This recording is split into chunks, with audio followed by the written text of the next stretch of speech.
welcome! Today I want to start a very big project, and you can see here in my dollhouse, which is a beacon hill from Greenleaf, the kitchen. It is right next to the greenhouse, the conservatory that we have built on for a long time now, and now it is time to connect it to the kitchen. First of all, I do want to start and get everything cleaned out of this room. It's quite a mess. The whole dollhouse is a mess. And this will actually be the first room I'm going to work on in the whole dollhouse. This project is going to be quite a big project since it is a whole room with a lot of furniture, with flooring, with the ceiling, etc. So I'm going to do the videos in several parts, since trying to put everything in just one video would be way too long. Here I'm starting to measuring the floor, since I do want to start with the flooring. After having the floor measured, I am creating a pattern of the floor, which is like a copy of the floor that is already in there, so I can work outside of the dollhouse and preparing the floor separately. It makes things much easier, so I do not have to crawl into the dollhouse to get in every nook and cranny. So I can prepare the stuff, in this case the floor, outside of the dollhouse, finish it completely, and then putting it in. I do use a quite normal sheet of paper here, which I can bend and cut in any direction and shape I want to.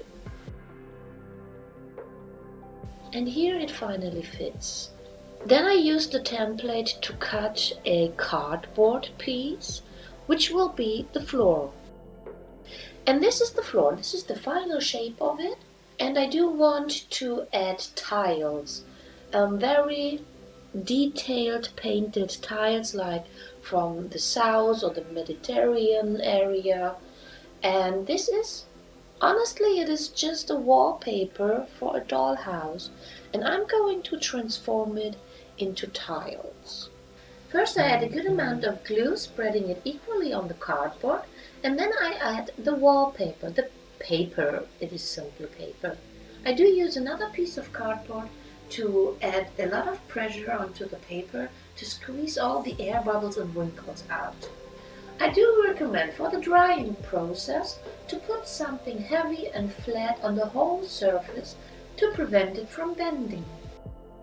The wallpaper I've used was slightly bigger than the cardboard, because sometimes paper tends to shrink after gluing and drying it. So now I'm flipping it around and I'm trimming it. Now it's time to give this flat 2D wallpaper a 3D look of tiles. Therefore I do use a ruler and my palette knife to separate each tile. I do cut through the paper but not through the cardboard. Then I do use another tool, which is actually smooth and round but flat, and I press it down quite firmly. This will give the gap between each tile the correct shape. It will be slightly wider than the cut from the palette knife, round about 1 millimeter. I am not quite sure if the result of what I have done really translates with the camera here, but I'm trying to show you in detail how the gaps between the tiles are looking now. The next step will be to add a glossy varnish on top of it to seal it all in what we have done here, because we need it waterproof. And of course we also want to have it nice and shiny like tiles are. In the end, I have used 3 coats of it. After these 3 coats, you can see the result very good because of the reflection of the light. What I do not like is that some air bubbles somehow evolved within the glossy varnish. Well, I popped these bubbles, let it all dry, and I'm going to deal with it later. Here I'm using a compound You simply mix it with water to a nice creamy consistency, and I'm going to smudge it between the tiles into the gaps that I've just created.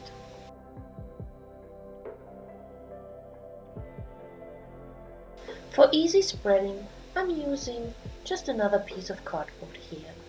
And here comes the glossy varnish in handy, because the compound doesn't really want to stick to the glossy varnish, but it stays within the gaps.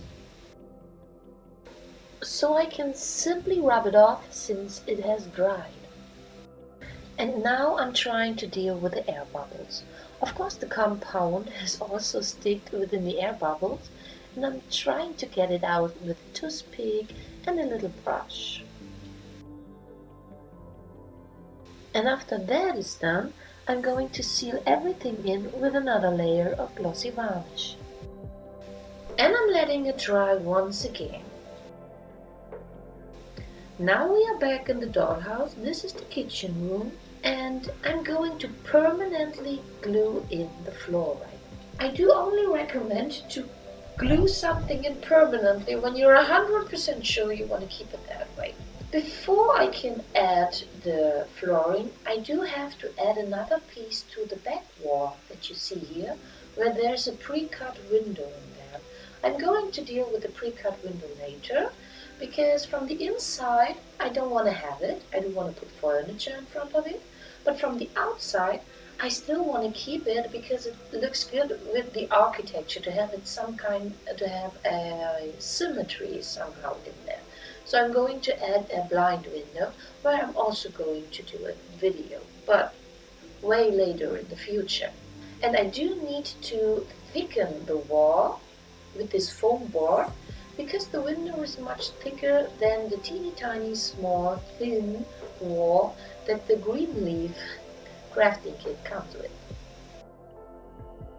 So, and here we are finally coming to the floor, adding a nice layer of glue, and then I'm pressing the floor onto it. It is the wallpaper with the cardboard underneath it and a lot of glossy varnish on top of it. I do put some heavy things on it so that it sticks in every corner and it prevents it from bending. And once it's all dry, it's time to give it some love.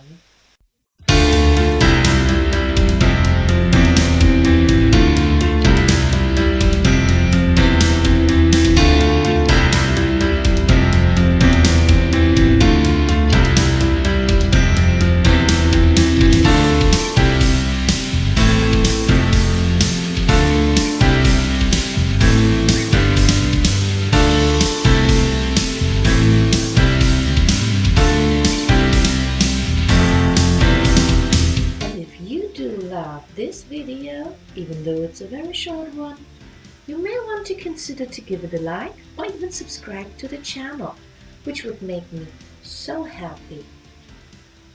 See you next time. Bye bye bye.